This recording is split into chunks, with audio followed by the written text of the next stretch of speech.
দিয়েছে, আমার নবীকে আমার আল্লাহ তার চাইতে 70 গুণ বেশি দিয়েছে। না না হয় না, কৃপণতা হচ্ছে, জোরে বলেন আল্লাহু আকবার। নবীজি যা হরিণ একটা বাধা, ইমাম বাইহাকি দালাইলুন নবুয়াতে বিশুদ্ধ সনদে ঘটনা লেখছে। বাংলাদেশের কিছু সূরা আছে, কিছু সূরা মৌলবী কয় জাল হাদিস, ওর জালের গোষ্ঠী কিলেই রে বেটা, নবীর সম্মান আর মুজেজার কথা আসলে খালি জাল হাদিস টুকায়। ইমাম বাইহাকি দালাইলুন নবুয়াতে বিশুদ্ধ সনদে হাদিস খানা লেখেন, হরিণের পাশ দিয়ে নবীজি যাচ্ছে, হরিণ একটা বাধা, নবীজিকে সালাম দিল, আসসালাতু আসসালামু আলাইকা ইয়া রাসূলুল্লাহ। নবীজি সালামের জবাব দিয়ে বলেন, হরিণ সালাম কেন দাও? বলে, ইয়া রাসূলুল্লাহ, মনের একটা বিরাট দুঃখ আপনার কদমে জানাবো। বলো হরিণ কি চাও? বলে, হুজুর আমাকে একজন ব্যক্তি ধরে নিয়ে আসছে জঙ্গল থেকে, নবী গো বেঁধে রেখে দিয়েছে আমাকে। হুজুর পাহাড়ের ওই পাশে, পাহাড়ের জঙ্গলে আমার 2টা বাচ্চা আছে, ওরা দুধের জন্য কাঁদতেছে গো নবীজি। আমি মা হরিণ, আমার বাঁধনটা খুলে দেন, আমি আমার বাচ্চাদেরকে দুধ পান করাই আবার ফিরে আসবো। চিৎকার মেরে জোরে বলেন না ইয়া রাসূলুল্লাহ।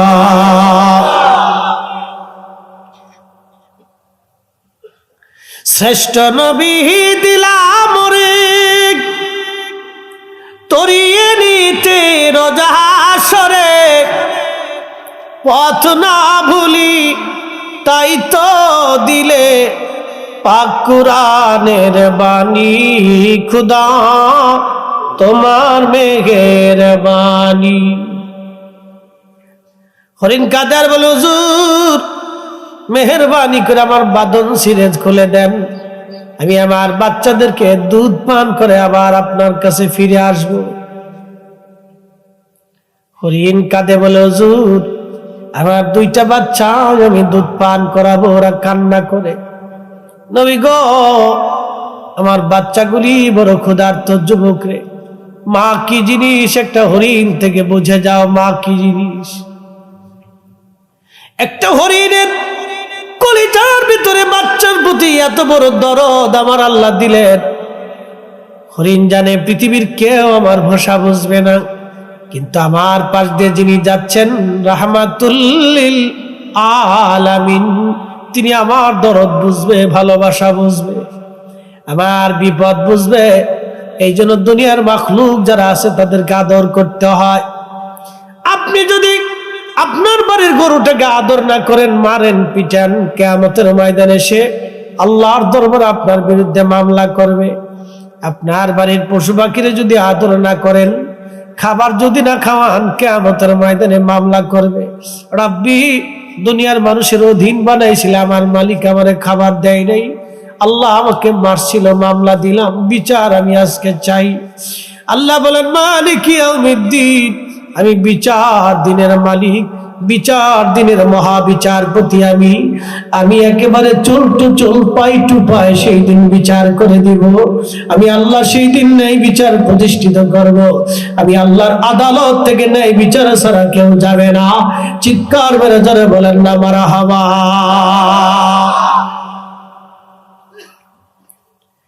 পৃথিবীর আদালতে বহু গরিব মানুষ বিচার পায় না,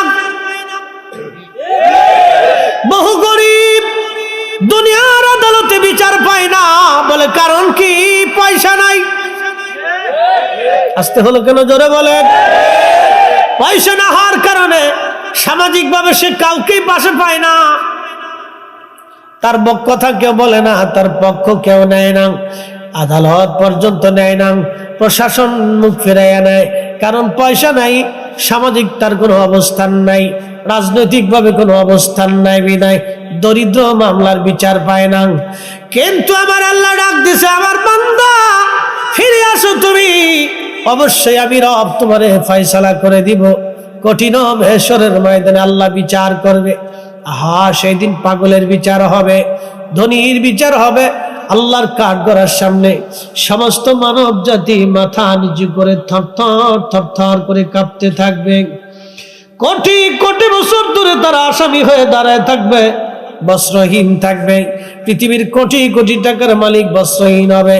প্রেসিডেন্ট পুতিন, জো বাইডেন আর ট্রাম্প বলেন, শি জিনপিং বলেন, সৌদির বাচ্চা বলেন, পৃথিবীর বড় বক্তা বলেন আর বড় জনপ্রিয় ব্যক্তি বলেন, কিয়ামতের ময়দানে উলঙ্গ উলঙ্গ উলঙ্গ সবাই থাকবে বস্ত্রহীন। নারী আর পুরুষ বলেন, সবাই সেদিন বস্ত্রহীন। আমার রাসূলকে আমার আল্লাহ বেহেশতের পোশাক পরাইয়া, জান্নাতি মুকুট পরাইয়া, আর সে আল্লাহর ডানে মাকামে মাহমুদে উত্তম চেহারে আমার আল্লাহ বসে দেখাবে। হাসরবাসী দেখ, মানব জাতি দেখ, ও জিন জাতিরা দেখ, ও ফেরেশতা জাতি দেখ, ও মাখলুকরা দেখ, আমি আল্লাহর পছন্দের মেহবুব, আমার হাবিব, আমার বন্ধু, আমার নবী, আমি তার আজকে মহা সম্মানে উত্তম মুকুট পরাইয়া, জান্নাতের শ্রেষ্ঠ পোশাক পরাইয়া, আমি আরশে মুআল্লার ডান পাশে মাকামে মাহমুদের স্থানে বসাইয়া আমি আমার নবীকে আজকে সম্মান দিলাম। তোরা দেখ দেখ, নজদির দলেরা আমার রাসূলের ইজ্জত নিয়ে তোরা দুনিয়াতে সিনেমিনি খেলছিলি, আমার রাসূলের শানকে তোরা ছোট ছোট করে দেখেছিলি। আজকে তোরা দেখ আমি আল্লাহ আমার রাসূলের সম্মানকে কত বুলন্দ করে দিয়েছি। আজকে এই স্থানে কারো আসার অনুমতি নাই, পৃথিবীর সব আজকে আমার আল্লাহু আকবার ওয়ালিল্লাহিল হামদু বিসমিল্লাহির রাহমানির রাহিম।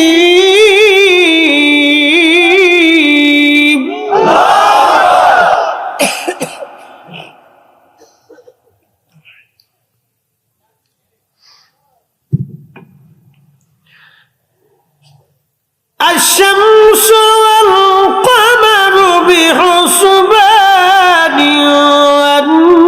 والنجم والشجر يسجدان।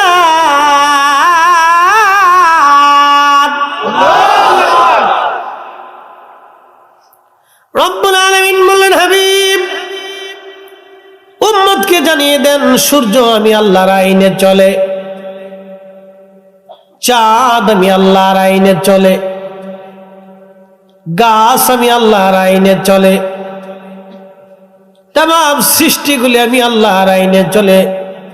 আলাম তারা, আপনি কি দেখেন নাই নবী, আন্নাল্লাহ ইয়াসজুদু লাহু মান ফিস সামাওয়াতি ওয়া মান ফিল আরদ। নবী গো, আপনি কি দেখেন নাই আসমান ও জমিনের ভিতরে যাহা কিছু আছে সব আমি মালিকের সেজদা দেয়। আশ-শামসু ওয়াল কমারু ওয়ান নুজুমু ওয়াল জিবালু ওয়াশ-শাজারু ওয়াদ-দাওয়াবু ওয়া কাসীরুম মিনান নাস।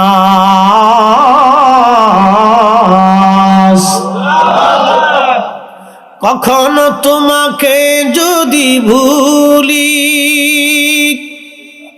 হেদায়েতের আলো জেলে নিয় কাছে তুলি, ঠাহি দিও প্রিয়তম অগমহিয়ান, তুমি রহমান, তুমি মেহেরবান। অন্ধ গাহে না শুধু তোমারি গুণগান, অন্ধ গাহে না শুধু তোমারি গুণগান, বুঝে বুঝে না তবু শান, তুমি রহমান, তুমি মেহেরবান। আল্লাহ ডাক দেওয়াল, হাবিব সূর্য আমি আল্লাহকে সেজদা দেয়, নক্ষত্র আমি আল্লাহকে সেজদা দেয়, চাঁদ আমি আল্লাহকে সেজদা দেয়, পাহাড় আমি আল্লাহকে সেজদা দেয়, গাছ আমি আল্লাহকে সেজদা দেয়,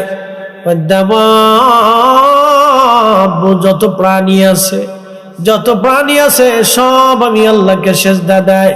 ওয়া কাসীরুম মিনান নাস, কিছু মানুষ আমি আল্লাহকে সেজদা দেয়। ওয়া কাসীরুশ শামস বলেন নাই, ওয়া কাসীরুম মিনাশ শামস বলেন নাই, ওয়া কাসীরুম মিনান নুজুম বলেন নাই, ওয়া কাসীরুম মিনাল কমার বলেন নাই, ওয়া কাসীরুম মিনাশ শাজার বলেন নাই, ওয়া কাসীরুম মিনাল জাবাল বলেন নাই, ওয়া কাসীরুম মিনাদ দাওয়াব বলেন নাই, ওয়া কাসীরুম মিনান নাস আল্লাহ বলেছেন। সব মানুষ আল্লাহকে সিজদা দেয় না, কিন্তু সব প্রাণী আল্লাহকে সিজদা দেয়। সব মানুষ আল্লাহকে সিজদা দেয় না, কিন্তু সব সূর্য আল্লাহকে সিজদা দেয়। সব পাহাড় আল্লাহকে সিজদা দেয়। সব মানুষ আল্লাহকে সিজদা দেয় না, কিন্তু সব গাছ আল্লাহকে সিজদা দেয়। সব নক্ষত্র আল্লাহকে সিজদা দেয়, কিন্তু সব মানুষ আল্লাহকে সিজদা দেয় না। কথা বলেন ঠিক কিনা? আল্লাহর হিসাব কত করা, আল্লাহর কালামের সূক্ষ্ম পয়েন্ট না বুঝলে বিপদ। কথা কত চমৎকার। সব মাখলুক আল্লাহকে সিজদা দেয়। কুত্তা, বিলাই, হাঁস, মুরগি, ভেড়া, বকরি সব আল্লাহকে সিজদা দেয়। ইউসাব্বিহু লিল্লাহি মা ফিস সামাওয়াতি ওয়া মা ফিল আরদ। আসমান জমিনের ভিতরে এমন কোন সৃষ্টি নাই রে যে সৃষ্টি আল্লাহ জিকির না করে। এমন কোন সৃষ্টি নাই রে যে সৃষ্টি আল্লাহ জিকির না করে। শুধু গাফেল মাত্র মানুষ, মানুষ, মানুষ খোদার জিকির করতে তারা চায় না, খোদার জিকির তারা করতে চায় না। শুধু গাফেল মানুষ আর মানুষ।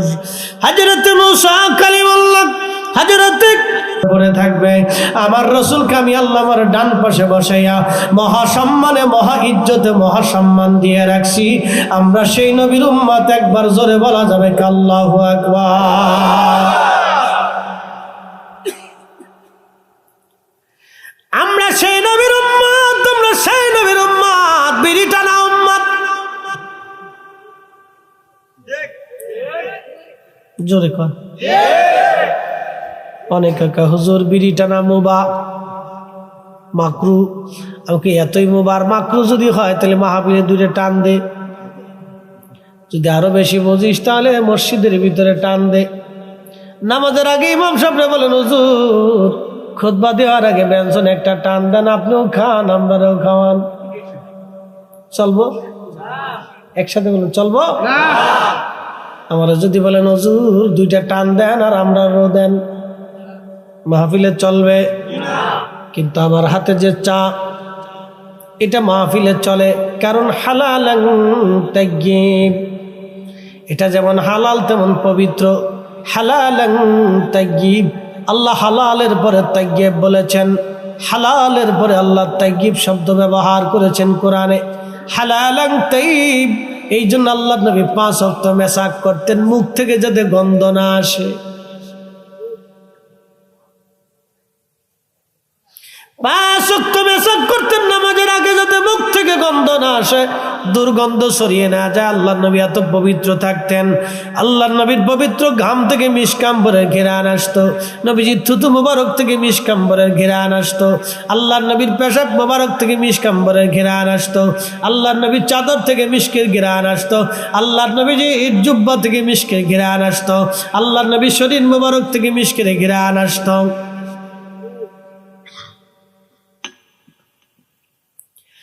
এই জন্য পাক খাবেন, পাক পড়বেন, হালাল খাবেন, হালাল পড়বেন, পবিত্র থাকবেন, পরিচ্ছন্ন থাকবেন।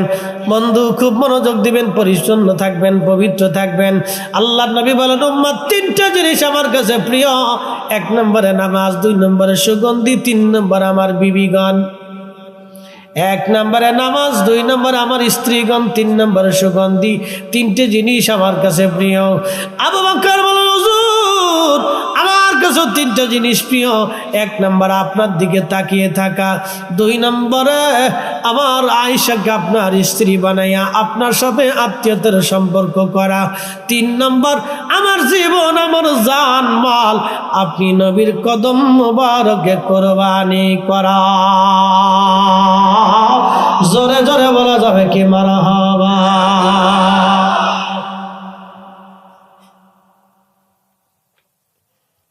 হরিণ কাঁদে আর বলে হুজুর আমি জানি আপনি ছাড়া আমাকে কেউ আজ বাঁচাইল, আমাকে ছাড়বে না গো নবীজি।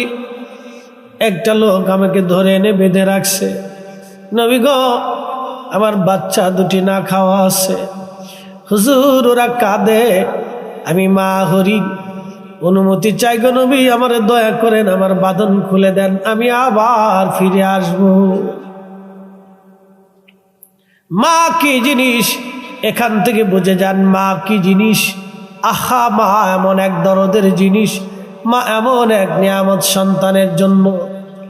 25 বছর ধরে মা আপনাকে 3 বেলা রান্না করে খাওয়াইছে, বিনিময় 25 দিনও আপনি মা রান্না করে দেন নাই।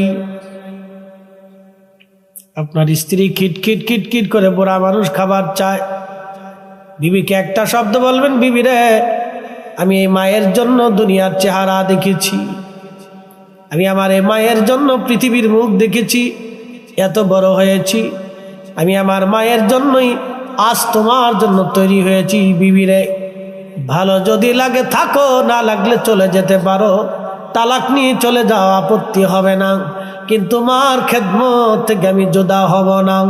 কথা বলেন ঠিক কিনা?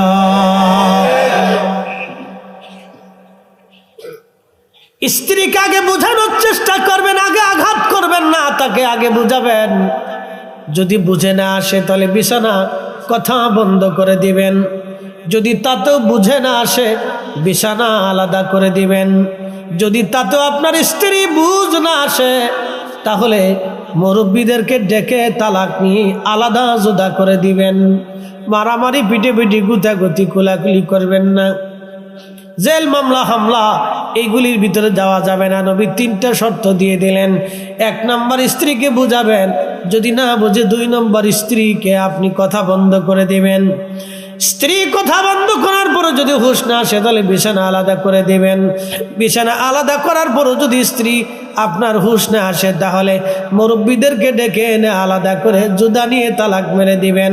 চামড়া দেখে স্ত্রীর পিছনে দৌড়ে কোনো লাভ হবে না। এমন স্ত্রী ঘরের মধ্যে থাকলে সুখ হবে না, সুখ পাখি ধরা দেবে না, সুখ পাখি ধরা দেবে না।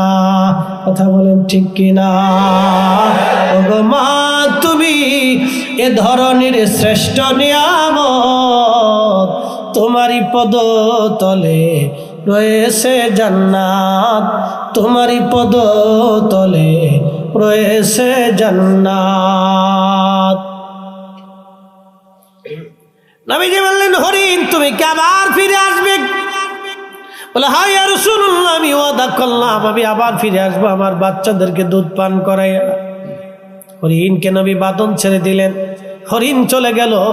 নবীজি পাশে বসে আছে, হরিণের মালিক এসে দেখে হরিণ নাই, সালাম দিলেন, ইয়া রাসূলুল্লাহ এখানে হরিণ ছিল, তুমি কি হরিণ ধরে আনছনি?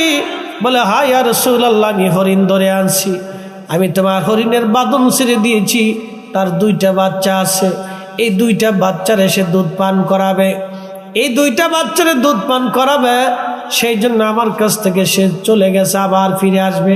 বলে, হুজুর একটা প্রাণী চলে গেলে কি আর কোনোদিন ফিরে আসে? বলে, তুমি অপেক্ষা করো, হরিণ আবার আসবে, আমার সাথে কথা দিয়েছে। আসতে হয়ে গেল না? জোরে বলো।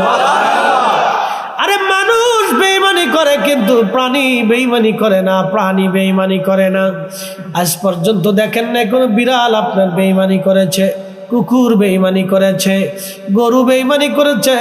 আপনি দুধ দহন করেন, তারে খাওয়ান, আপনি দুধ দহন করেন, বাচ্চাটা বেঁধে রেখে দেয় মালিক, দেখবেন বাচ্চাটা দৌড়ায় দৌড়ায় ছোটাছুটি করে, মা তারে ডাক দেখায়, বাচ্চারে দাঁড়া, আমি মা তোর মা হতে পারি, কিন্তু আমার মালিক আমারে খাওয়ায়, আমার মালিক আমারে ঘুম পাড়ায়, আমার মালিক আমারে সেবা যত্ন করে, আমার দুধ মালিকের হক আছে রে বেটা, তুই আমার মালিক আগে দুধ নিবে তারপরে তুই খাবি, এটা আল্লাহর আইন। দেখবেন গরু লাথি দেয় না আপনাকে, যদি আপনি আল্লাহর আইন যদি না থাকতো তাহলে গরু আপনাকে লাথিয়ে পিটিয়ে গুতাইয়া আপনারা সারিয়া দিয়ে তারপরে গরু চলে যাইতো। গরু আল্লাহর আইন আপনারা দুধ দেয়। যদি এতই দুধ আপনার দরকার হয় তাহলে বাঘের দুধ দোয়াই দেখেন কেমন লাগে। গরুর দুধ না দোয়ায় বাঘের দুধ দোয়াইতে যান তো বুঝবেন যে দুধ কারে কয়। বাটাম চালেন দুধি বেড়ে যান, কারণ বাঘের আল্লাহর আইনে আপনার বরাদ্দের দুধ নাই, আল্লাহ গরুর দুধ আপনার জন্য বরাদ্দ করে দিয়েছে, এই জন্য তাকে আপনার আয়ত্তাধীন করে দিয়েছে। কথা কন ঠিক কিনা? আল্লাহ আয়াত না দিলে আপনি পারতেন না, এটা আল্লাহর আইন। দেশে শিয়াল আছে না, ধরে এনে ওরা প্রত্যেকদিন সকালবেলা মুরগি খাওয়াবেন, দুপুরে গরু খাবেন, রাত্রে খাসি খাওয়াবেন, ও মুরগি চুরি করে পালাবে। কেন আল্লাহ আইন করে দিয়েছে, শিয়াল তুই যত মুরগি আছে চুরি করে খা, তোর জন্য হালাল। মুরগির লেগে, শিয়ালের লেগে মুরগি হালাল। বিড়ালটা আল্লাহ দিছে, বিড়াল তুই তোর মালিকের বাড়ি ভাড়া দিবি, ইঁদুর ঢুকতে দিবি না। ইঁদুর দিছে তুই তোর বান্দার যত গোলার ভিতরে ধান আছে তুই চুরি করে খাবি, এটা তোর লেগে হালাল। একসাথে কইলেন আল্লাহু আকবার। আল্লাহু খায়রুল মাকিরিন। আল্লাহ বড় কৌশলওয়ালা, অনেক বড় কৌশলওয়ালা। আল্লাহ অনেক বড় কৌশলওয়ালা। আল্লাহু খায়রুল মাকিরিন, অনেক বড় কৌশলওয়ালা। আল্লাহ বিড়াল দিছে, বিড়াল ইঁদুর দাবড়াবি, বাড়ির মালিকের বাড়ি পাহারা দিবি। এই জন্য ইঁদুর পাহারা দেওয়ার জন্য বিড়াল পালা লাগে। সর ঘরের মধ্যে যাতে না আসে, শিয়ালে মুরগি যাতে ধরে নিয়ে না নেওয়া যায়, কুকুর দিয়ে পাহারা দেওয়া লাগে। বন্ধু খুব মনোযোগ দিবেন। হরিণ এসে বলল, হুজুর আমি চলে যাচ্ছি, আবার ফিরে আসবো। মালিক কয়, হুজুর বলেন কি? হরিণ কি আর কখনো ফিরে আসবে? বলে দাঁড়াও, আসবে, সে আমার সাথে ওয়াদা করছে। দেখেন কিছু সময় পরে হরিণ আসে। হরিণ শুধু একা আসে না, সাথে দুইটা বাচ্চা দৌড়ায় আসছে। বাচ্চা নিয়ে এসে হরিণ নবীজির সামনে দাঁড়ায় সালাম দিল, আসসালাতু আসসালামু আলাইকা ইয়া রাসূলুল্লাহ। একবার জোরে বলা যাবে কি মারহাবা?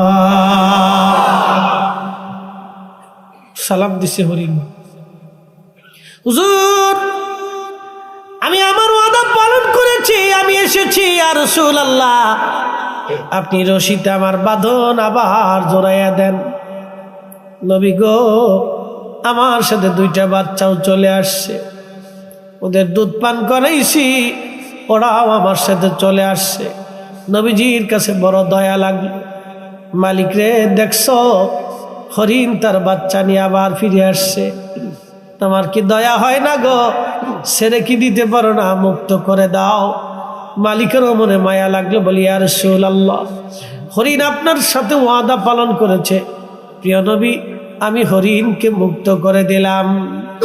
হরিণকে নবী বলেন, হরিণ চলে যাও তোমার বাচ্চা নিয়ে, তোমাকে মুক্ত করে দেওয়া হলো।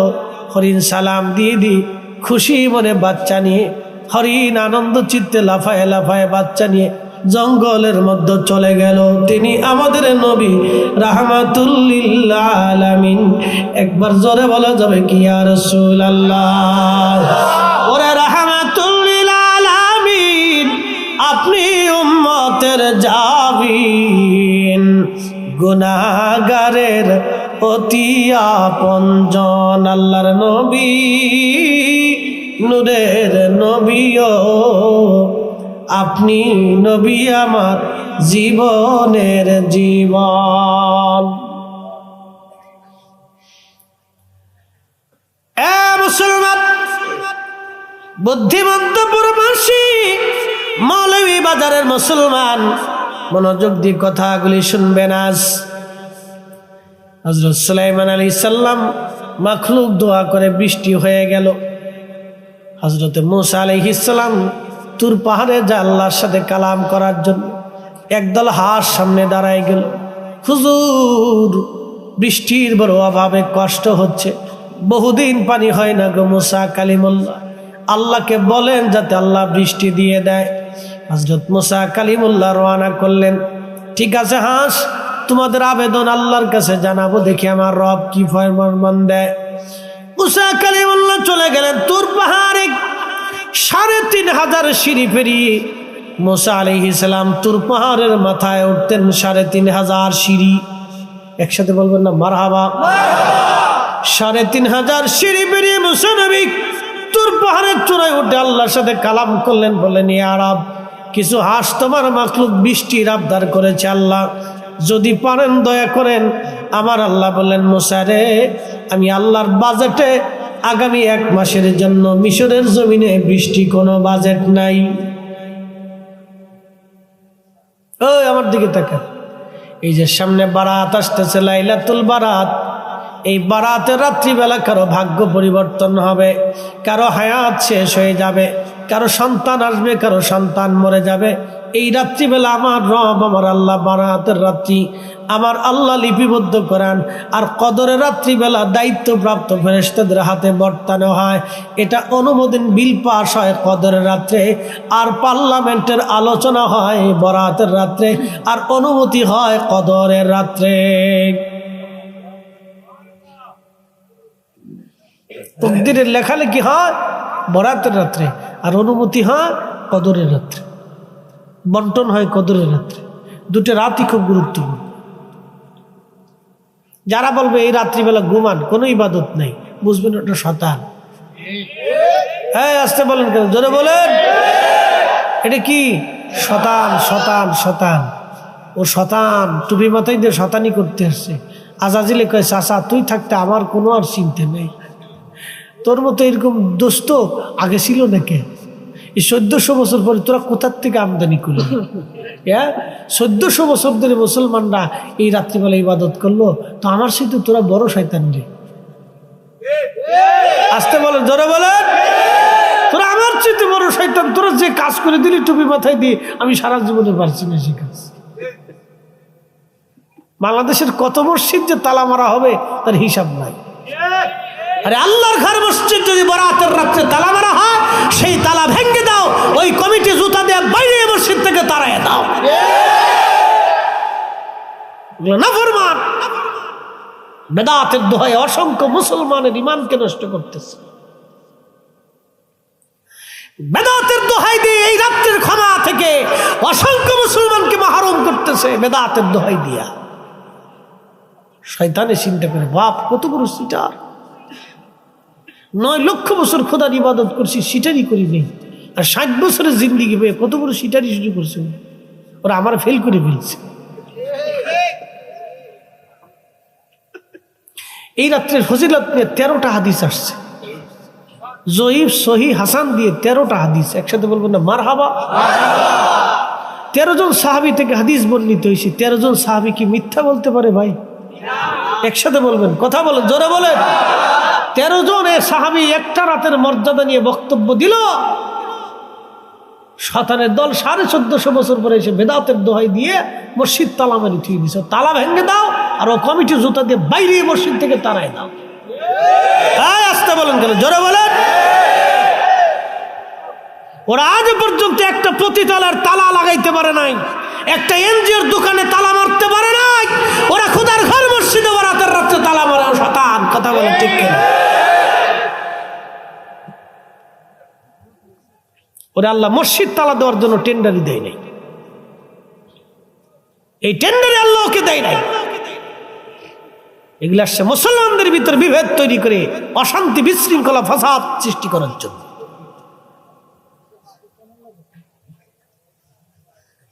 কষ্ট হচ্ছে নি আপনাদের? ওই তো নি, আর ওই তো 1 ঘন্টা হয়ে গেছে, কিন্তু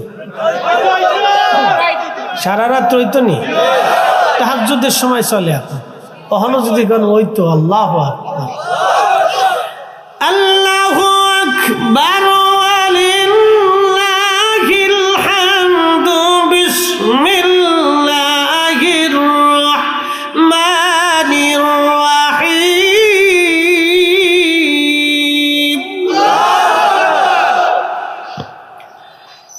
ইয়া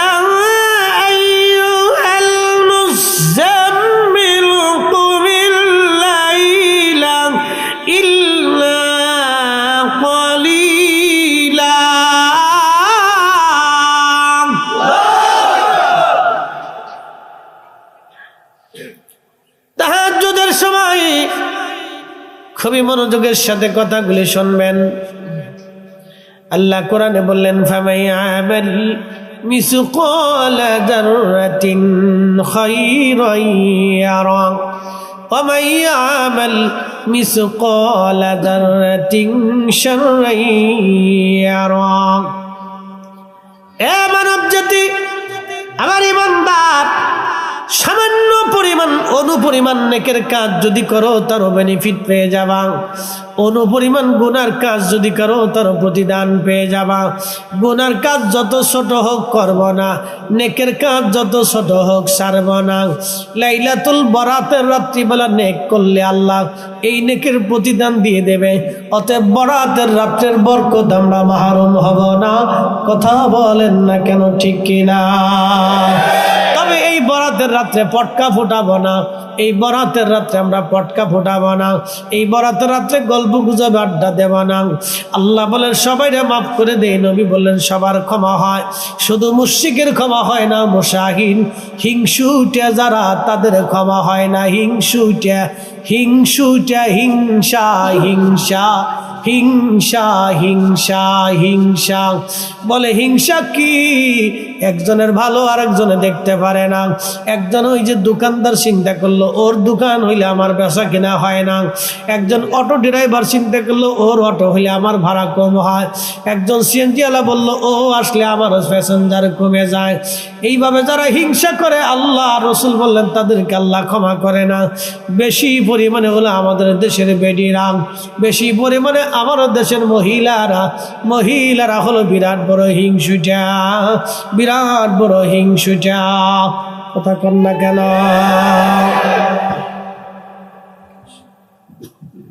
বুঝছনি ওয়াজ? বেটিরা হিংসুটে বেশি, শিখে যা। মহিলারা হিংসুটে বেশি। বলে কেমন? একটু চামচ লইয়া অদূর ডিম লইয়া সামান্য জিনিস নিয়ে হিংসা করে, ঝগড়া করে, বিবাদ বাঁধায়। হিংসুটে হিংসা, এই হিংসার কারণে আল্লাহ তাকে মাফ করে না। আল্লাহ এই রাত্রে সবাইকে মাফ করে দেয়, মুশরিক এবং হিংসুটিকে আল্লাহ মাফ করে না। এবং যারা নেশা করে আল্লাহ তারও মাফ করে না। যদি তওবা করে তাহলে মাফ করবে। নেশা করে আল্লাহ মাফ করে না। যারা গাঁজা খায়, বাবা খায়, ইয়াবা খায়, হিরেঞ্চি খায়, মদ খায়, এদেরকে আল্লাহ মাফ করে না। তবে যদি তওবা করে তো মাফ হবে।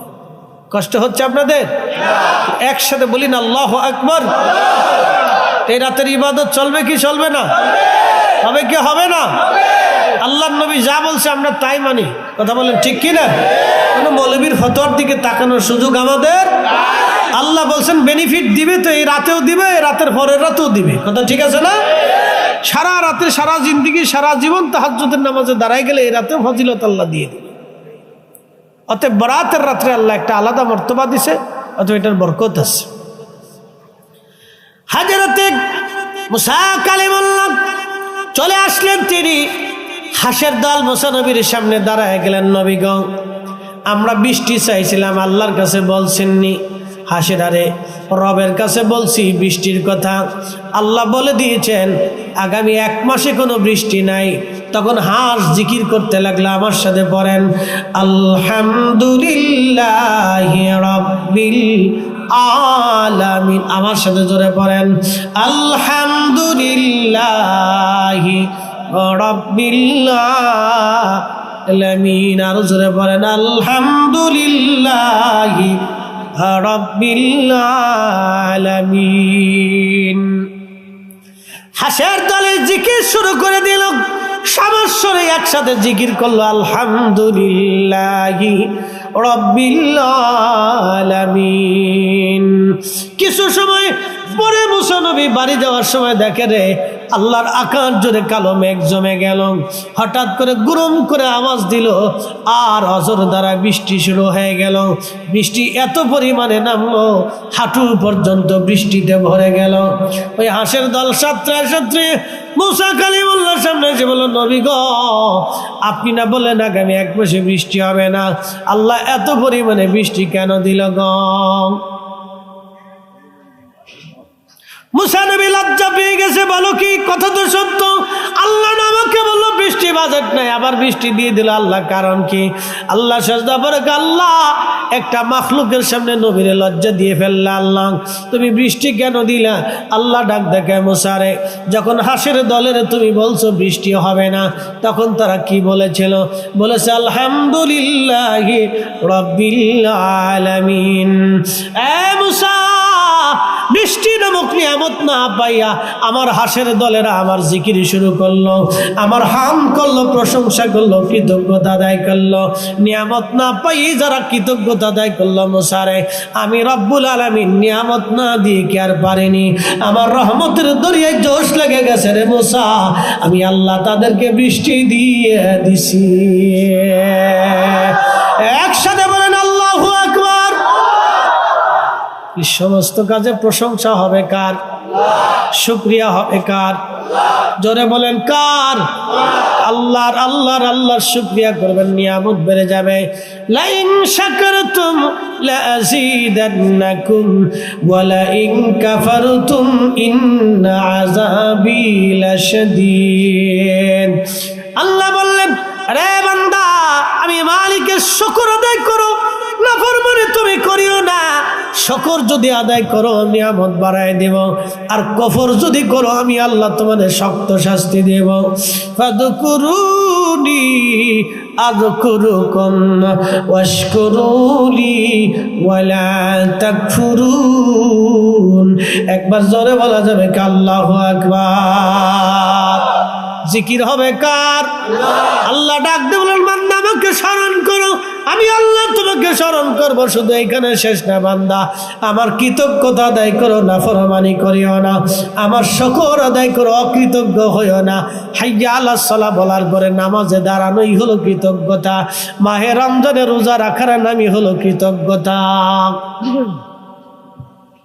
এই শোনেন, বসেন বসেন বসেন, বসে যান, বসেন, শুনে যান। সামনে রোজা আসতেছে। কি আসতেছে? একটা রোজা চলে গেলে জীবনে আর এই রোজা ফিরে পাবেন? রমজান আসতেছে। এই শুনে যান, রমজান, এই রমজানের জন্য কত মানুষ কান্নাকাটি করে, আল্লাহ রমজান না রাখে, রোজা না রাখে কবর দিও না। রমজান আসতেছে, শুনে যান। আমার আগে ওলামায়ে কেরাম হয়তো ফজিলত নিয়ে আলোচনা করছে, আমি ছোট্ট একটা ফজিলত আপনাকে শোনাবো। অ্যাটেনশন, মনোযোগ দেন। মায়ের পেট থেকে সন্তান পৃথিবীতে আসে না, তার কি কোনো গুনাহ থাকে? একবারে নিষ্পাপ না? মাহে রমজানে কেউ যদি ঈমান ও ইহতিসাবের সাথে রোজা রাখে এবং তারাবির নামাজ আদায় করে, আল্লাহর নবী বললেন, ও আমার উম্মত, মাহে রমজান শেষ হওয়ার আগে আল্লাহ একবারে শব্দ ভূমিষ্ঠ হওয়া একজন সন্তানের মতো নিষ্পাপ আল্লাহ বানায় দেয়। নবী বললেন, উম্মত রে, তোমরা মাহে রমজানে তোমার রোজা, যদি তোমার রোজাদার ভাইকে তুমি পেট পুড়ে আহার করাও, তাহলে আল্লাহ তোমাকে হাউজে কাউসারের পানি পান করাবে। কোন পানি? জোরে বলেন। ইন্না আ'তাইনাকাল কাউসার। এ বুদ্ধিমন্ত পুরবাসী, হাউজে কাউসারের পানি পান করাবে আল্লাহ যদি রোজাদারকে আপনি পেট ভরে খাবার খাওয়ান, ইফতার করান। খাওয়াবেন, বেশি বেশি খাওয়াবেন রোজাদাররে। আমার দেশের বহু ধনী মাহে রমজান আসার পরে ওই যে ওমরা করার জন্য মক্কায় চলে যায়, মিনিমাম 1.5 থেকে 2 লক্ষ হাজি যাবে এই বছর। কি মনে হয় গরিব মানুষ যায়? জোরে বলেন, গরিব মানুষ যায়? যায় না, ধনীরাই যায়। কত ধনী মাহে রমজান আসার পরে মক্কা মদিনায় যাবে, মক্কা শরীফে যায় ইতিকাফ করে। বহু হাজি আছে ইতিকাফে বসে, বিরাট বড় নেকির আসে ইতিকাফে বসে। বাড়ির পাশে গ্রামে কত দরিদ্র মানুষ ক্ষুধার্ত থাকে, ভালো ইফতার পায় না। বহু মসজিদে বাংলাদেশে শুধু খিচুড়ি দিয়ে ইফতার হয়। যারা বলেন শুধু খিচুড়ি আর লেটকা খেজুর, লেটকা খেজুর, লেটকা খেজুর চিনছেন আপনি? একবারে 3 নম্বরও খেজুর না, এটা যত 36 নম্বর খেজুর, এর নাম্বার সারা খেজুর একবার লেটকা খেজুর। সবচেয়ে কম দামি খেজুরটা দিয়ে ইফতার করে। একটু সামান্য শরবত হয় আর খিচুড়ি হয়, কটা মুড়ি হয় আর কটা ছোলা দিয়ে কোনো রকম ইফতার। আমাদের দেশে বহু মসজিদ হয়, বাংলাদেশে হাজার হাজার। বিশ্বাস না করলে আমার সাথে চলেন, উত্তরবঙ্গে আপনাকে দেখাবো। অথচ আমার দেশের মিনিমাম 1 লক্ষ হাজি কাবা যাবে। 1,00,000 হাজি কাবা যাবে এবছরে, 1,00,000। এই 1,00,000 হাজি হেরেবে যাইয়া ইতিকাফ করিয়া মক্কা মদিনার থেকে কাটাইয়া মিনিমাম 2 লক্ষ টাকা করে খরচা করবে। কত লক্ষ টাকা খরচা হলো, কত শত কোটি টাকা গেল। এই শত কোটি টাকা অর্ধেক টাকাও যদি আমাদের দেশের গরিব মানুষের ইফতারের জন্য বরাদ্দ হতো, তাহলে আমার দেশের বহু ক্ষুধার্তের জীবনে উপকার হতো। তা দেবে না। বল হুজুর আপনি দেন? হ্যাঁ আমি নিজে দিই। এই আমল আমি নিজে আগে করি, এরপর ওয়াজ করি। আমি কোনো আমল নিজে না করে কোনো আমল ওয়াজ করি না। আমার আদত হচ্ছে এটা। আমি যে আমল করি সেটার উপর ওয়াজ করি। প্রিয় উপস্থিতি হাজিরিন, কথাগুলি শুনে রাখবেন বাবাজি। হাজার হাজার ধনী বাংলাদেশে মাহে রমজানে ইফতার কর, মাহে রমজানে মক্কা মদিনায় দৌড়ায় বহু হাজি, কিন্তু গ্রামের মানুষদেরকে তারা খাওয়ায় না, ইফতার দেয় না। কত গরিব মানুষ। আহা বাবাজি আমার, আল্লাহর নবী বলেন উম্মত রে, তুমি যদি তোমার রোজাদার ভাইকে পেট ভরে খাওয়াও, কিয়ামতের ময়দানে আমি তোমারে হাউজে কাউসারের পানি পান করাবো। একবার জোরে বলেন আল্লাহু আকবার। জোরে বলেন আল্লাহু আকবার। হাউজে কাউসারের পানি তোমারে পান করাবো। ওই হাউজে কাউসারের পানি আল্লাহ বলেন ইন্না আতাইনা কাল কাউসার। নবী গো, কাউসার আপনাকে দিয়ে দিলাম। কাউসার কি? সাহাবীরা বলেন হুজুর হাউজে কাউসার কি? বলে কাউসার হলো জান্নাতের একটা নদী। নদীর নিচ দিয়ে থাকবে জহরত মণিমুক্তা দিয়ে বানানো। নদীর পানি হবে মিষ্কের চাইতে গ্রান, দুধের চাইতে সাদা, মধুর চাইতে মিষ্টি। আরে নদীর 2 ধারে থাকবে স্বর্ণ দিয়ে নির্মাণ করা। পান পেয়ালা জমরত মণিমুক্তা দিয়ে বানানো থাকবে। আকাশের যত নক্ষত্র হবে, পান পেয়ালা পেয়াগুলি তত নক্ষত্র সমতুল্য হবে। সাহাবীরা রে, এই জান্নাতের নদীটা হাসরের ময়দানে, কিয়ামতের ময়দানে আল্লাহ প্রবাহিত করাবে। সাহাবীরা রে, এই নদীর পাশে পাখি থাকবে এত সুন্দর, যা চোখ কোনোদিন দেখে নাই, হৃদয় কখনো কল্পনা করে নাই। এত সুন্দর। আমি মেরাজের রাত্রিবেলা জান্নাত ঘোরার সময় আমি নবী নিজে হাউজে কাউসারের পানি হাতে হাতে আসছি। এত সুন্দর পানি। সাহাবীরা রে, কিয়ামতের ময়দানে আমি 1 পেয়ালা পানি পান করাবো। বেহেশতে যাওয়ার আগ পর্যন্ত আমার উম্মতের আর কখনো পিপাসা লাগবে না, লাগবে না, লাগবে না, লাগবে না। এই হাউজে কাউসারের পানি যদি পান করতে চান, রোজাদার রে পেট ভরে খাওয়ান, রোজাদার রে পেট ভরে খাওয়ান। আমি এক চাচা হাজিরা বললাম, চাচা কত বছর মক্কায় আসলেন? বলে বাবারা 8 বার হইল। আমি বললাম কাকারে 8টা বারে কত খরচ? বলে শাশুড়ি নিয়ে 20 লক্ষ খরচা হয়ে গেছে। আমি বললাম কাকা বাড়ির পাশে কি সদর হসপিটাল নাই? কয়ে আছে। আমি বললাম কত মা টাকার অভাবে ওষুধ কিনতে পারে না, কত মা টাকার অভাবে ডাক্তার দেখাইতে পারে না, কত বাবা টাকার অভাবে রমজান মাসে খাইতে পারে না, কত বাবা টাকার অভাবে ইফতার ভালো করতে পারে না। ও বাবারে, আল্লাহ পাওয়ার জন্য মক্কা মদিনায় বারবার আসলেন গো বাবা, আল্লাহ পাওয়ার জন্য মক্কা মদিনায় বারবার আসছেন। আমি বললাম বাড়ির পাশের অসুস্থ লোকদের যদি চিকিৎসা করাইতেন, গরিব মানুষের ঘরে যদি খাবার পাঠাইতেন, আল্লাহ খোঁজার জন্য মক্কা মদিনায় আসা লাগতো না। আল্লাহ আপনি ঘরের ভিতরে থেকে পেয়ে যাইতে। খালি আমাদের দেশে উল্টে কাজ, আসল কাজে নাই, খালি নকল কাজে ব্যস্ত সব, আসল কাজে নেই। একজন হাজির কতবার মক্কা মদিনা যাওয়া লাগে? একবার হলো ফরজ, বাকি যা আসবে সব নফল। ইচ্ছা হলে যাবে, না হলে যাবে না। কেন বারবার যেতে হবে? পিকনিক করার জন্য যায়, বড় দামি হোটেল নেই, কলুত টাওয়ার, প্রত্যেক দিন 1 লাখ টাকা খরচা। বাপরে বাপ, ও বাপের টাকা দিয়ে যায় না তো, সব 2 নম্বরই টাকা, জনগণের টাকা। হ্যাঁ কথা বলবেন, মানুষের রক্ত বেরিয়ে জমি বেরিয়ে দিয়ে টাকা মেরে। আপনি আমাকে তো বারবার নিতে পারবেন না, কেন জানো? আমার অনেক কষ্টের রুজি, রাত জায়গা রুজি, শত শত মাইল গাড়ি দাবড়ায় রুজি করি, শত শত মাইল দাবড়ায় গাড়ি রুজি করি। জানেন ঢাকা থেকে আসতে যাইতে জীবনের ঠেস পাতা হয়ে যাওয়া লাগে, এত সহজ। 2 দিন আমাদের সাথে জার্নি করে দেখে চেহারা ফ্যাকাশে হয়ে যাবে।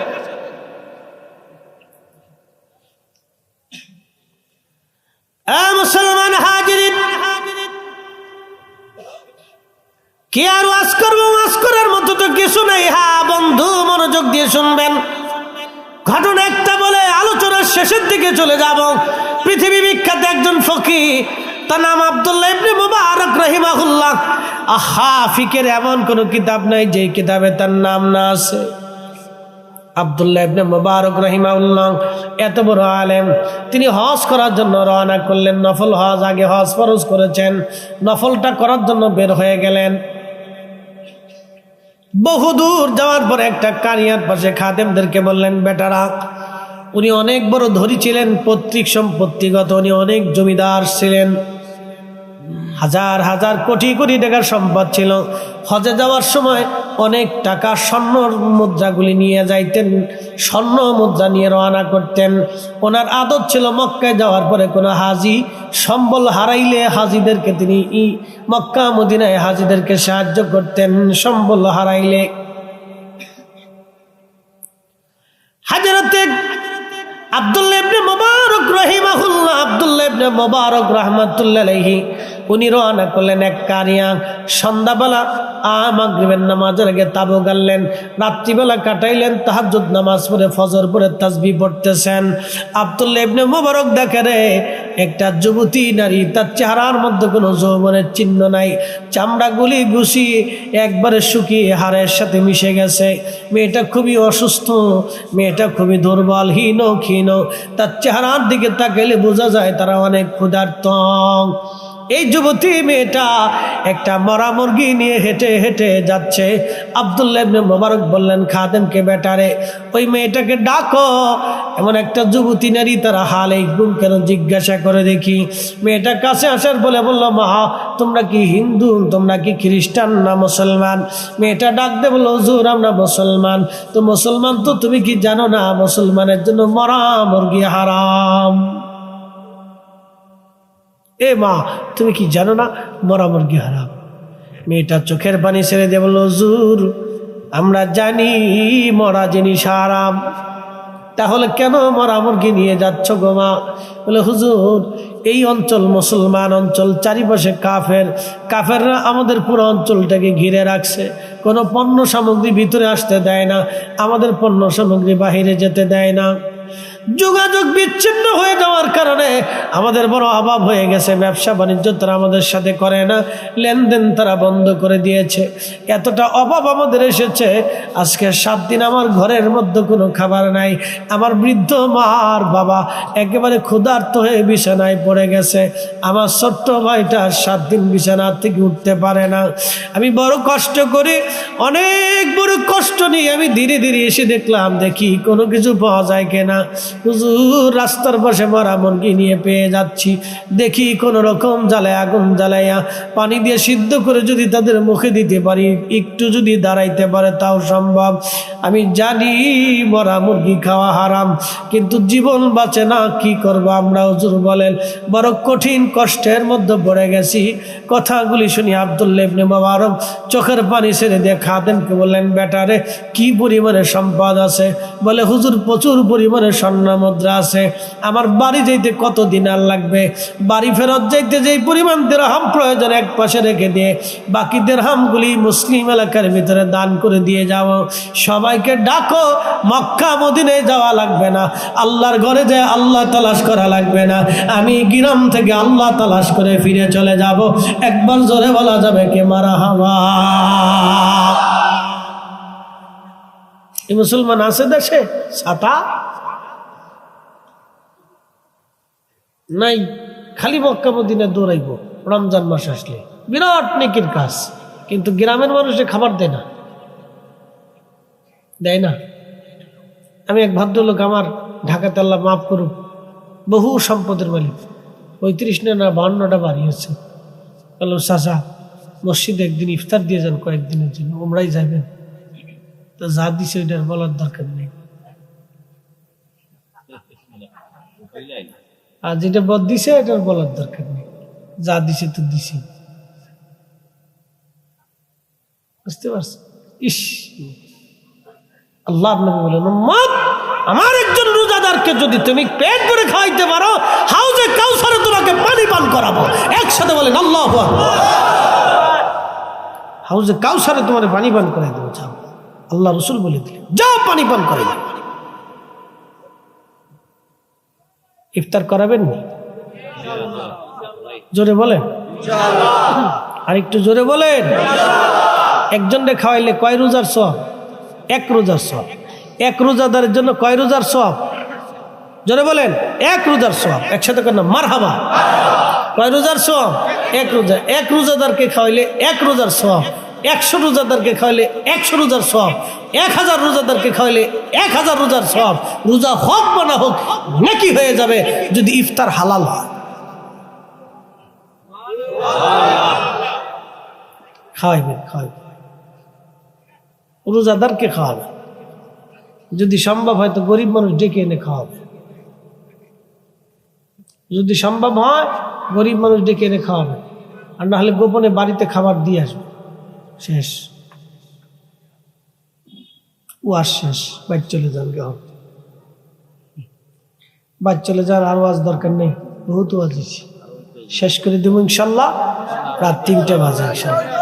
জিকির ওই তো ঠিক আছে, আমরা একটু নবীজিকে সালাম দিব, তারপরে জিকির হইব ইনশাল্লাহ।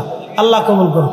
আসেন নবীজিকে দাঁড়ায় সালাম জানাই। ইয়া নবী সালাম আলাইকা, রাসূল সালাম আলাইকা, ইয়া হাবিব কালেমা নাম সুরজা পথের সম্ভব করিয়া সামনে চলে রে অবুঝ মন রে। আল্লাহ আল্লাহ বলিয়া আল্লাহ বিনে নাই রে উপায়, আল্লাহ বিনে নাই রে উপায়। দেখ শোনি মন ভাবিয়া ডুবলো বেলা দেখ না চাহিয়া। আল্লাহ আল্লাহ আল্লাহ আল্লাহ আল্লাহ আল্লাহ আল্লাহ আল্লাহ আল্লাহ আল্লাহ আল্লাহ আল্লাহ আল্লাহ আল্লাহ। বুঝবো নহুরে ডুবলো বেলা দেখ না চাহিয়া। আল্লাহ পর পারের ডাক পড়িলে, পর পারের ডাক পড়িলে পার হবে তুই কি দিয়া মরে, পার হবে তুই কি দিয়া। ডুবলো বেলা দেখ না চাহিয়া। আল্লাহ আল্লাহ আল্লাহ আল্লাহ আল্লাহ আল্লাহ আল্লাহ আল্লাহ আল্লাহ আল্লাহ আল্লাহ আল্লাহ আল্লাহ আল্লাহ আল্লাহ। লা ইলাহা ইল্লাল্লাহু মুহাম্মাদুর রাসূলুল্লাহ সাল্লাল্লাহু আলাইহি ওয়াসাল্লাম। বুদ্ধিমন্তপুর মহিউদ্দিন ইসলামী যুব সংস্থার উদ্যোগে হযরত আল্লামা মহিউদ্দিন আল কাদরি রাহমাতুল্লাহ লিসান সওয়াব উপলক্ষে ২য় বার্ষিক ইসলামী সুন্নি মহাসম্মেলনের সম্মানিত সভাপতি, বুদ্ধিমন্তপুর কেন্দ্রীয় জামে মসজিদের মোহতারাম খতিব হযরত আল্লাহ মাওলানা সৈয়দ আব্দুল কাদের বিলালী সাহেব মাদ্দাজিল্লাহু আলাইহি, আজকের সম্মানিত আলোচক বৃন্দ, সম্মানিত অতিথিবৃন্দ, জনাব মাওলানা কারি রুহুল আমিন সিদ্দিকী সাহেব, মাওলানা কারি মিজানুর রহমান আজিজি সাহেব, আমার আগে আলোচনা করেছেন জনাব হযরত মাওলানা আব্দুল ওয়াদুদ সিদ্দিকী সাহেব হবিগঞ্জি, সকল আমন্ত্রিত উলামা ইকরাম, গণ্যমান্য ব্যক্তিবর্গ, সম্মানিত মুরব্বী, কলিজার টুকরো যুবক, পর্দানিশীন আমার সম্মানিত মা বোনেরা, শুকর এবং সুজুদ সে আল্লাহর জন্যে যিনি তাহাজ্জুদের সময় পর্যন্ত আমাদেরকে বসে থাকার ধৈর্য দিয়েছেন। সেই জন্য আল্লাহর আসমানে